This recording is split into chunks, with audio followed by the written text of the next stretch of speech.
Welcome students. In today's class we'll talk about the triggers, SQL triggers. Uh, so what we mean by a trigger are stored programs which are automatically executed or fired when some event occur. So trigger basically is a trigger point. It's a point whenever we want to execute something, we want to give some alert, we want to stop something from being in execution, so we use the trigger. For example, if you do not want that the insertion happens in a table before 9 a.m. in the morning. So if it is 8 a.m. in the morning, in the table there should be no insertions allowed.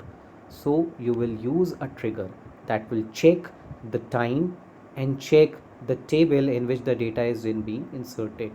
If the condition applies, that means if somebody is trying to insert in the table at 8 a.m. in the morning, then the trigger gives you the message and the trigger executed. So it will not allow you to insert into that particular table. So these triggers are used to check the conditions prior and after some execution. So let's talk about the triggers. Triggers can be applied with the DML, DDL, and the other operations. For example, delete, insert, update can be applied with the create, alter, or drop, and with the server error, login, log off, and start shutdown functions. So triggers can be written in for the following purposes: generating some derived column values automatically, enforcing referential integrity, event logging when somebody is inserting, when the person is logging into the server machine, and is storing information on table access for the auditing purpose, for the synchronous replication of the tables, for imposing security and authorizations, and preventing invalid transactions. As I have already told you the example, preventing invalid transactions. So how we can create triggers? The syntax for creating the triggers is as follows. You can use this syntax: create or replace trigger. Obviously the replace will be used whenever the trigger is already created. So with the new definition, the old trigger will be replaced. So create or replace trigger, then we'll give the name of the trigger, and then before, after, instead of. So we'll use any one condition from these: before, after, or instead of. That means let's say before the insertion the trigger should fire, or after the insertion trigger should fire, or instead of insertion the trigger should fire. So we can have this kind of before, after, and instead of conditions. Next is insert or update or delete. This will give you the idea of the operation that are being performed, whether the trigger should be fired on the insert operation, on the update operation, or on the delete operation.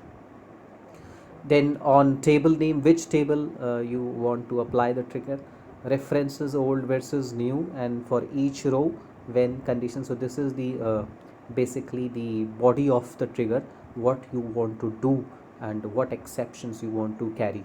So this is how we can create the trigger. So create or replace triggers basically create or replaces a new trigger, or if it is already existing then it will replace with the new definition of the trigger. Before, after, and instead we have already talked about. These are the conditions that can be applied before performing the insertion, or the trigger can be fired before insertion, after insertion, instead of, and downwards we have these functions. Specifies the column name that will be updated, specifies the table on which the trigger is applied, referencing the new values with the old values if there is any updation that should be performed on each row based on any condition. So these are all the body parts of the trigger. Let's see an example. Let's say we are having this customer table we had already created. So let's see the data of this customer table. Select asterisk from customers, where ID is being given, name is being given, age, address, and salary is being given.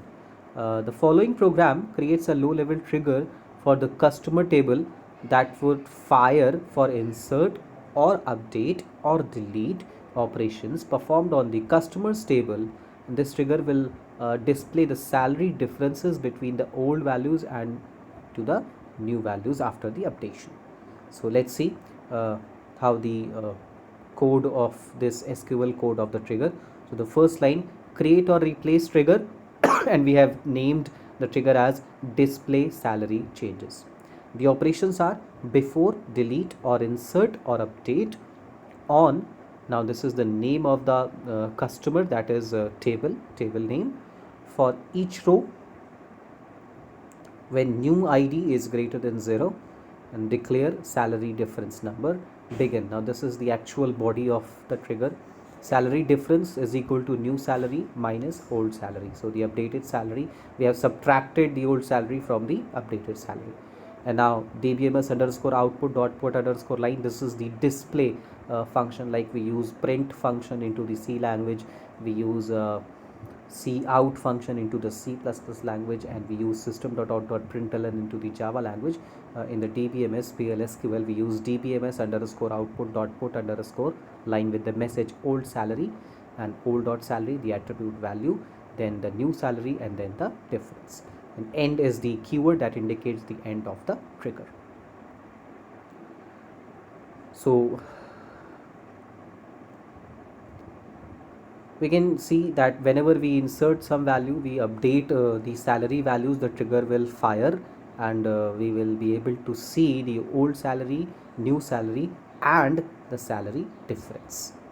So this is the purpose of the trigger, and the trigger automatically executes when you create the trigger, because we already mentioned the function that on what operation the trigger should fire if you are mentioning it on insert. So whenever you will try to insert, the trigger will fire.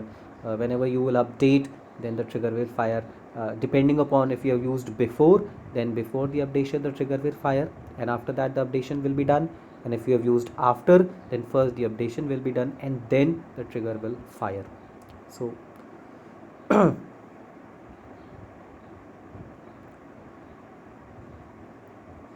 that's it for the triggers today. I hope you have understood the purpose of the triggers and the power of the triggers. Take some more examples and feel free to clear your doubts and queries. That's it for the lecture. Thank you so much. खत्म हो गया।